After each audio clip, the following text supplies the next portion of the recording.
Hello everyone, my name is Miguel. I'm going to share with you a few things that I use at work pretty much on a daily basis. I use Grunt, we use Gulp, so the purpose is not so much to go with one stack versus the other one. It's more to illustrate why you would use such tool. So writing code is a really tedious business. You write code, you got to lint it, you got to compile it, you got to serve it. You got to write more code, and then you deploy it again, then you lint it, you write some unit tests. And then you go through this repetitive cycle of doing stuff. And you as a developer just want to basically concentrate on writing code.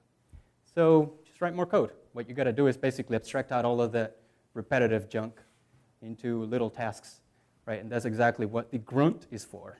You use the Grunt to write those tasks, and you run them, Grunt runs them for you. You tell it, run this thing, and it runs it. So that's very spectacular, right? So what I found to get started with, I mean, you basically need these three very basic types of tasks, right? I found very useful that you will increase your everyday ergonomics of doing development.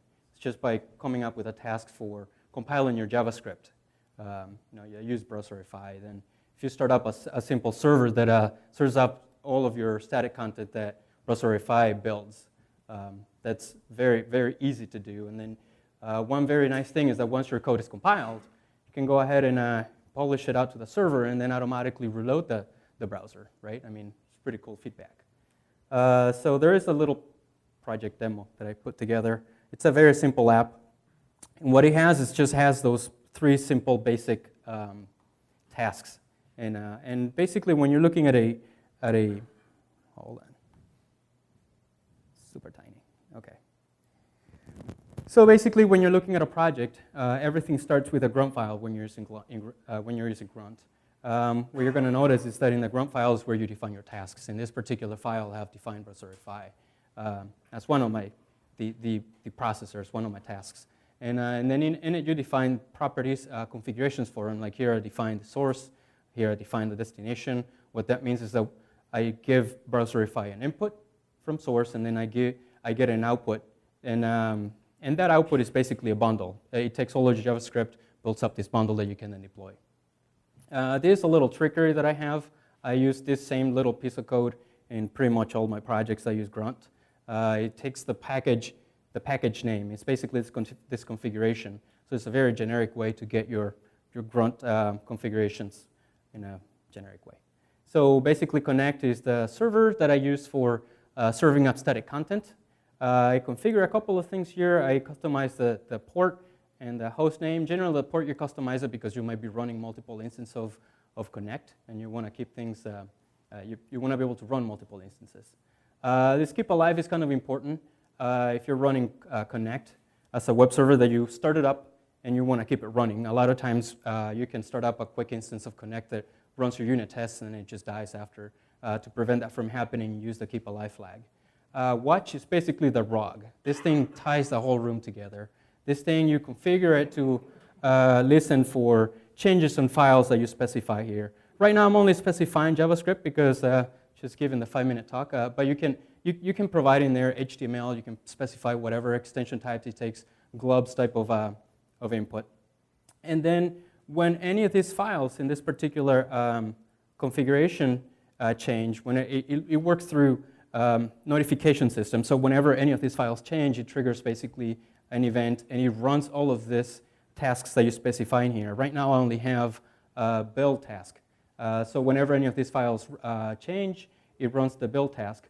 The options I'm passing in LiveReload. This is actually pretty nice because what Watch will do is that once these files change, it kicks off these tasks, and once that finishes, it's going to go out and notify the browser that it needs to basically refresh.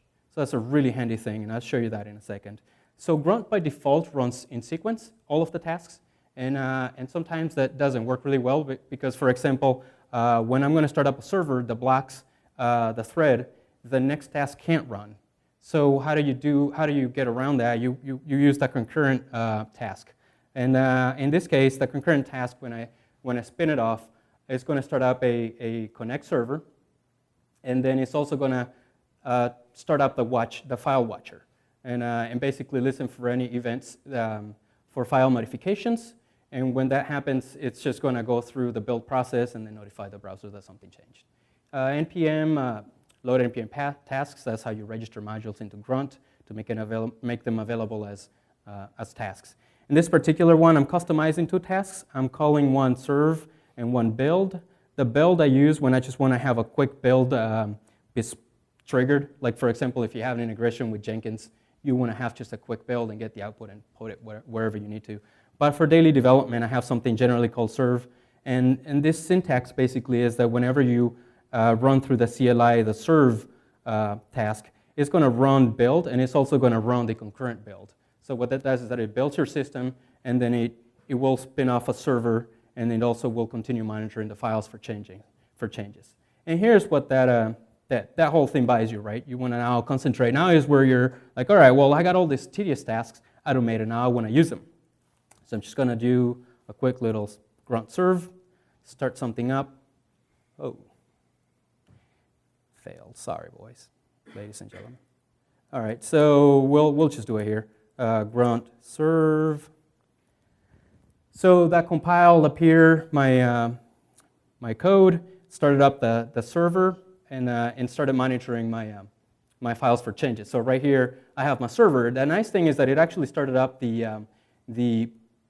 it basically loaded up the browser with that content for me automatically. I didn't have to fish out the browser and do anything crazy. So what I'm going to do is just do a quick little modification in a file that is part of my project, and then we hopefully will see this in change. Is that spelled correctly? I think so. So if things go correctly, then there you go. That's live reloading for you. It worked beautiful. You just write your code and you worry about all of the writing code part. You don't worry about any of the junk behind manually refreshing the browser. That's just tedious and annoying. All right, that's it, folks.